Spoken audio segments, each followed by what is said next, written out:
गति।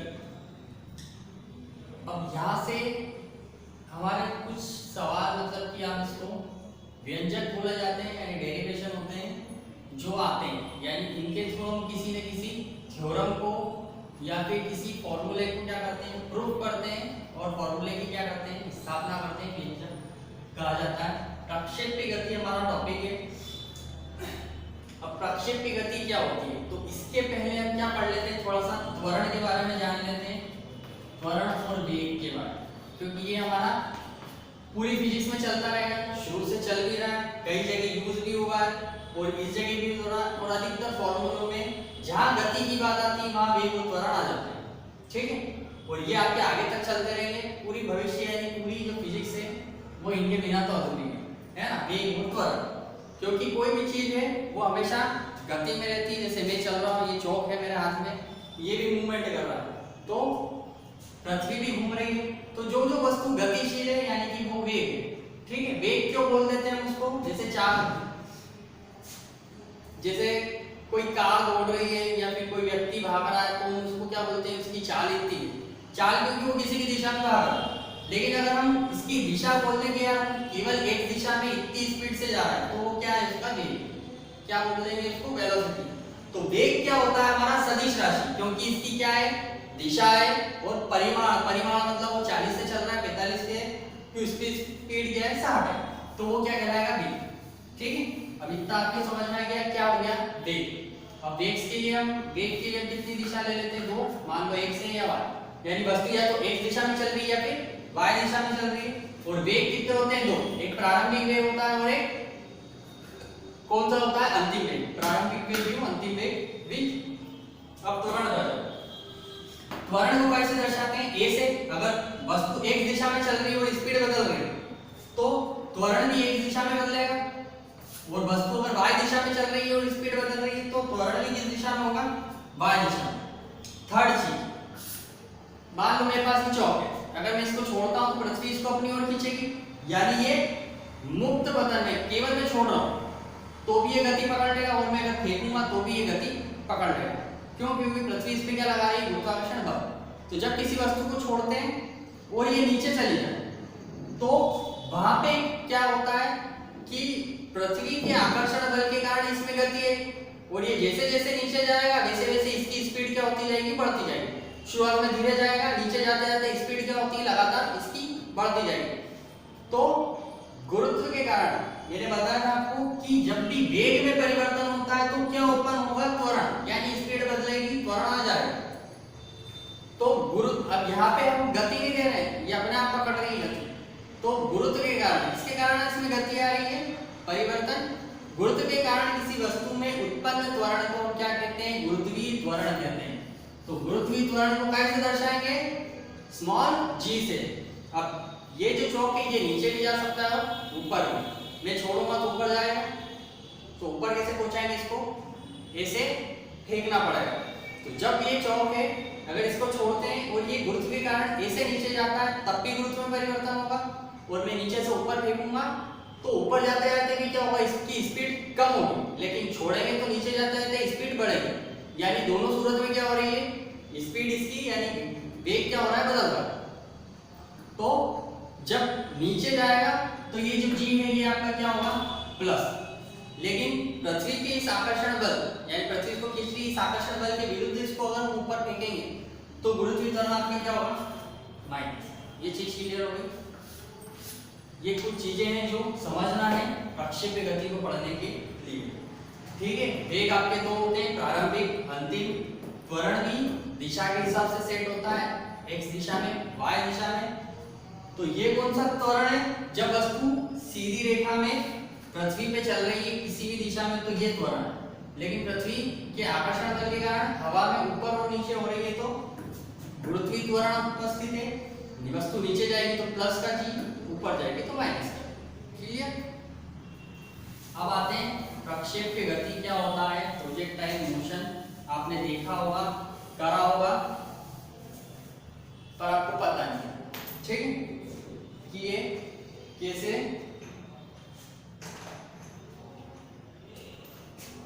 होता है प्रक्षेप्य गति, ठीक है। प्रक्षेप्य गति में आप कई बार क्रिकेट खेलते होगे, है ना, फुटबॉल खेलते हो, बैडमिंटन खेलते हो, ठीक है, या ऐसे किसी को कोई चीज फेंक के मार देते हो, ठीक है।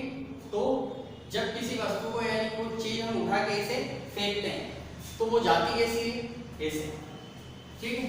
तो उसको समझने के लिए हम क्या करते हैं, दो अक्ष खींच देते हैं, दो अक्षों का हमारे ये एक्स और वाई।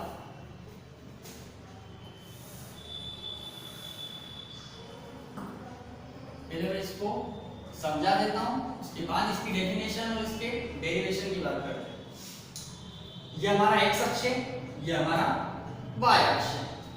ये वो पॉइंट है, मान लो जैसे मैं यहाँ खड़ा हूं तो यहीं पे क्या करते हैं हमने, एक यहाँ से लाइन खींच दी एक अक्ष और एक यहाँ से ऊपर चली गई वाई अक्ष। तो ये पॉइंट क्या है मेरा मूल बिंदु, तो वो ये पॉइंट मैंने क्या ले लिया, मूल बिंदु जहां मैं खड़ा हूं, ठीक है। यहां से मैं किसी वस्तु को खींचता हूं, फेंकता हूं, जैसे एक चौके में इसको ऐसे फेंकता हूं तो ये ऐसे चला जाता है और वहां जाके क्या होगा, ये नीचे गिर जाएगा। तो ये मूल बिंदु है, यहां से मैंने एक वस्तु को फेंका और वहां चले गया। तो फेंका मतलब मैंने इसको क्या दी, गति दी। तो मैंने बताया था वेग कितने अपने दो है, एक u है और एक v है। तो जो शुरुआत में जिस वेग से कोई वस्तु चलती है वो उसका प्रारंभिक वेग। तो यहां से मैंने वस्तु को फेंका तो प्रारंभिक वेग मेरा क्या है, ये u। अब ये u, अच्छा ये बता सकते हैं ये जो u है ये वेग है, इसकी दिशा क्या है, x की बात। ये जो u है ना, तो ये x से मैंने वस्तु को ऐसे फेंका, ऐसे फेंकते हैं, ठीक है, वो आप ऐसे करोगे तो वो जाएगा ऐसे, ठीक है। यानी अब जब हम किसी वस्तु को ऐसे फेंकते हैं तो उसकी दिशा ना तो आपकी x है ना ही क्या है आपकी y, वो इन दोनों के बीच की दिशा है, क्या बोलेंगे, बीच की दिशा। और यहाँ फिजिक्स में दो वर्ड्स चलते हैं, ऊर्ध्वाधर और क्षैतिज, कभी पढ़ा हो। जो x दिशा वाला हिस्सा होता है इसको क्षैतिज बोला जाता है, क्या बोलेंगे इसको, क्षैतिज। और जो बड़ा हिस्सा है इसको बोला जाता है ऊर्ध्वाधर, ठीक है, क्या बोला जाता है, ऊर्ध्वाधर और क्षैतिज, ठीक है।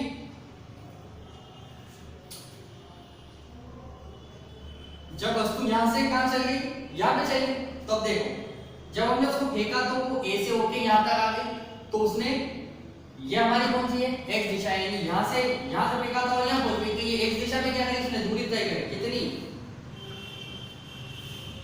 x ही मान लेते हैं, x दिशा में उसने कितनी दूरी तय करी, x।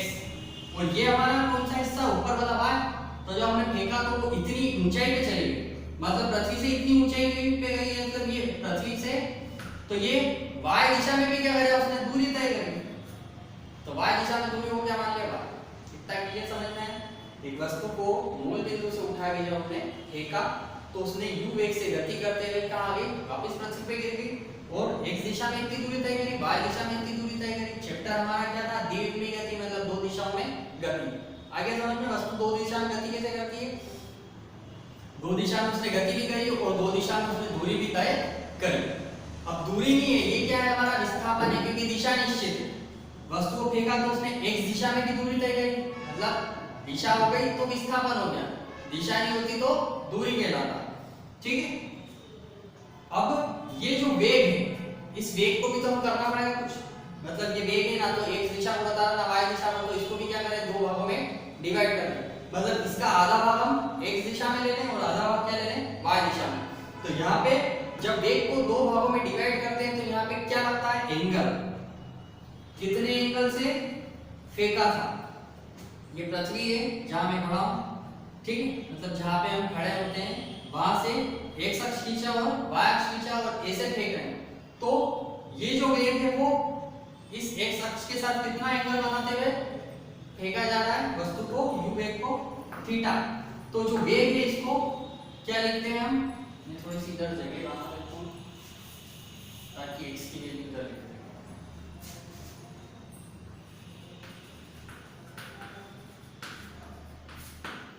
ठीक है।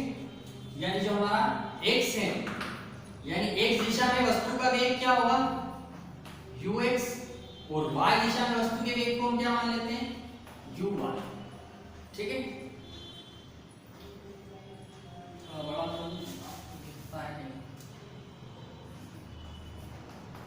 ठीक है, तो तो जब वस्तु को फेंका हमने तो u को हम क्या कर रहे हैं, दो समकोणिक भाग में डिवाइड कर रहे हैं। ux बराबर आपका होता है u x और एक होता है आपका u y। ux बराबर लिया जाता है u cos थीटा और u y बराबर होता है आपका u sin थीटा। ये वेग के घटक है, ठीक है, यानी cos थीटा के साथ में वेग u है और sin थीटा के साथ में वेग u y। क्लियर? तो हमने क्या क्या पढ़ लिया, एक तो वस्तु को हमने फेंका, दो दिशा में वस्तु ने दूरी विस्थापन तय किया और उसने दो दिशा में वेग भी तो लिया, तभी तो वो दो दिशा में गया। वस्तु स्पीड पे पकड़ेगा तो गति कैसे करेगा, यानी उसका वेग x दिशा में भी था, उसका वेग y दिशा में भी था, तो दोनों दिशा में उसने क्या करा, विस्थापन तय किया। ठीक है, अब यहाँ पे देखो एक चीज और होती है जो मैं आपको यहाँ पे समझा देता हूँ कि मान लो आप किसी पहाड़ी पे खड़े हैं, ठीक है, किसी ऊंचाई पे खड़े हो, वहां से जब हम किसी वस्तु को नीचे फेंकते हैं तो वस्तु मान लो यहाँ खड़े होकर आपने किसी चीज को फेंका तो वस्तु ऐसे गति करती हुई नीचे चल जाती है ना, कुछ दूरी तक तो एक दिशा में दूरी तय करती है, लेकिन पृथ्वी के आकर्षण, पृथ्वी भी तो किसी वस्तु को खींचती है तो वो कहाँ चली जाती है, नीचे की ओर। पृथ्वी का गुरुत्वाकर्षण उसको कहाँ खींच रहा है, वस्तु को नीचे, और यहाँ पे पृथ्वी पे आके वो गिर जाती है। तो जब अपन ने वस्तु को ऐसे फेंका तो वो यहाँ से एक दिशा में भी दूरी तय कर रही है और नीचे y दिशा में भी दूरी तय कर रही है। यहाँ भी कितनी, दो दिशा में गति करी वस्तु, एक दिशा में भी और y दिशा में भी। लेकिन जब हम वस्तु ऐसे फेंक रहे हैं तो जब वस्तु को ऐसे फेंकते हैं तो वो धीरे धीरे धीरे धीरे क्या होती है, नीचे आती है। किसके कारण, गुरुत्वाकर्षण के कारण। मतलब y दिशा में क्या होगा, त्वरण, ना कि x दिशा में त्वरण। यानी वस्तु पर x दिशा में कोई त्वरण नहीं होता है, वस्तु की गति x दिशा में बिल्कुल नहीं बदलती है, केवल y दिशा में वस्तु की गति बदलेगी, इसलिए y दिशा में त्वरण क्या होगा, प्रेजेंट होगा। तो x दिशा में त्वरण 0 और y दिशा में त्वरण का मान क्या होगा, नीचे जा रहा है तो प्लस का g। क्लियर?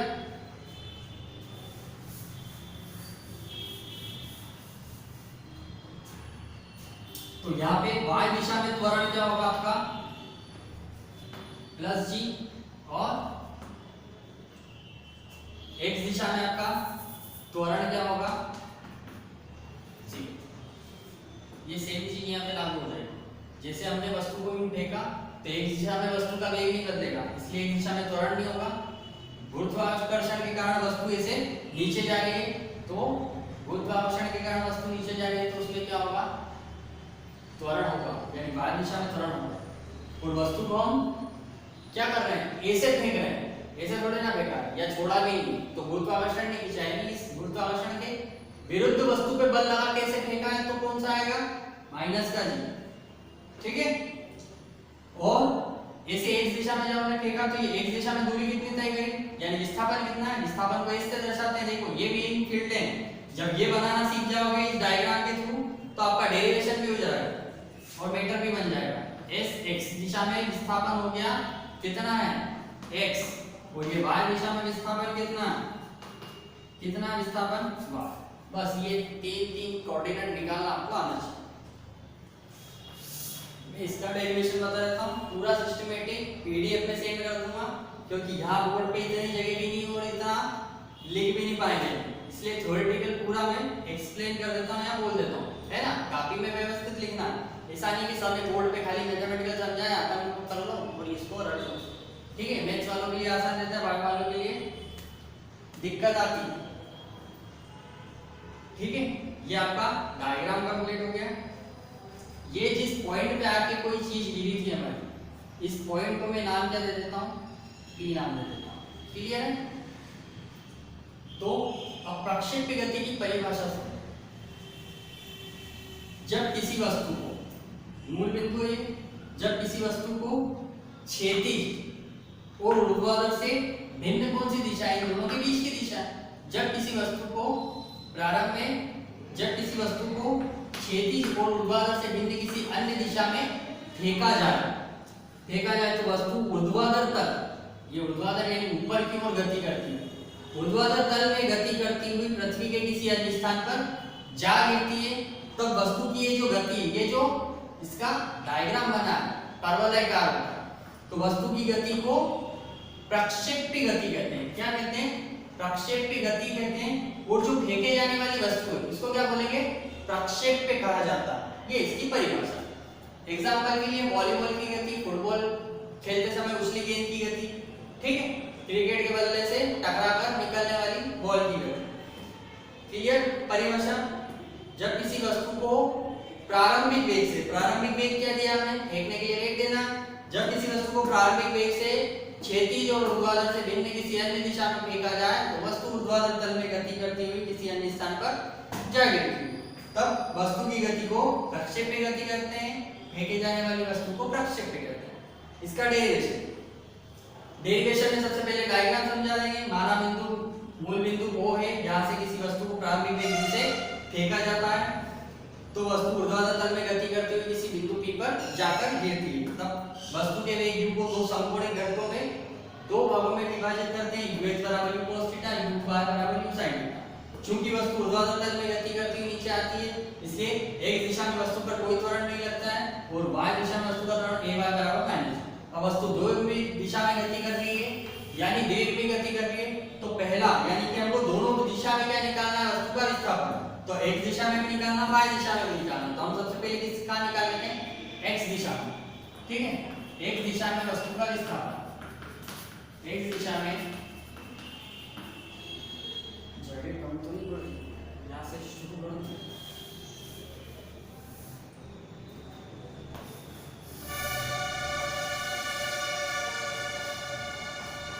x दिशा में वस्तु का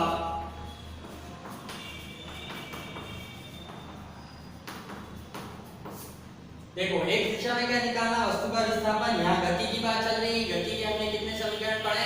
3। उन 3 में कौन से वाले में s बराबर आता है u की हाफ बटी स्क्वायर, दूरी का सूत्र या विस्थापन का। तो हम यहाँ विस्थापन ही निकाल रहे हैं, वस्तु ने कितनी दूरी तय की? विस्थापन। तो यहाँ विस्थापन का समीकरण लेंगे, s बराबर क्या ले लेंगे? ut plus half at square, ठीक है। इस ये जो मैंने नंबर 1 का ये इतनी सी लाइन लिखी है, ये बुक में थोड़ी बड़ी है, मैंने जो पीडीएफ भेजी उसमें भी 2 या 3 लाइन की, तो वो आपको लिखना है। क्या लिख सकते हैं वो मैं बता देता हूँ। एक दिशा में वस्तु का विस्थापन यानी एक दिशा में माना कि यहाँ से जब हमने वस्तु को फेंका तो 10 सेकंड में आके यहाँ गिरी, तो ये क्या हो गया हमारे लिए? समय, जिसको मैं t नाम दे देता हूँ। ये पूरा इमेजिनेशन मतलब कि पूरा एक डेरिवेशन यानी कि क्या निकाल रहे हैं? फॉर्मूला निकाल रहे हैं। यहाँ ऐसा नहीं है कि 10 सेकंड बाद गिर गई, ऐसा नहीं, उसको हम t बाद में दे देते हैं समय, ठीक है। तो माना वस्तु t समय में x दूरी तय करके पृथ्वी के किसी बिंदु P पे आके गिर जाती है तो x दिशा में वस्तु का वेग ये हो गया, x बराबर उसका त्वरण हो गया और ये दूरी हो गई। तो समीकरण क्या है? x दिशा में ले रहे हैं तो वस्तु की दूरी भी यहाँ देखो, ये व्यवस्थित लिखना, ये s बड़ा है और इसके आधार में छोटा सा मैं क्या बना रहा हूँ? स्मॉल x, यानी ये x दिशा में विस्थापन, u के पास में भी छोटा सा x है यानी x दिशा में क्या हो गया? वेग। और ये a के पास में भी क्या बना रहा हूं? x, यानी x दिशा में क्या हो गया? त्वरण। क्लियर? अब ये जो वैल्यू है ये यहां पे रख दो, तो sx की वैल्यू क्या हो गई? विस्थापन है x, ux क्या है आपका? u cos थीटा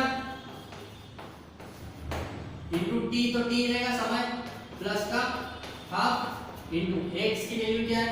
0 इनटू में क्या आ गया? t square. अब देखो ये 0 का t में मल्टीप्लाई 0, ये पूरी वैल्यू आपकी 0, तो मिला x बराबर u cos theta into t। यहां से t का मान निकालेंगे तो x की बटे में पूरा ये आ जाएगा u cos theta equal t। इसका मान आ गया t का समीकरण है।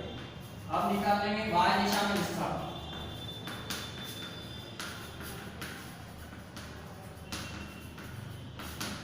क्या निकलेगा? y दिशा में वस्तु का विस्थापन।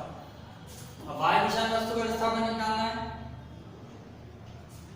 तो ये सारी वैल्यूज आ जाएगी आपकी। इसको देख के बता के क्या लिखना है आपको? मीटर लिखना है ना, कि वस्तु t समय में वस्तु का विस्थापन y है, गुरुत्वीय त्वरण a बराबर माइनस g और वेग क्या? u sin theta.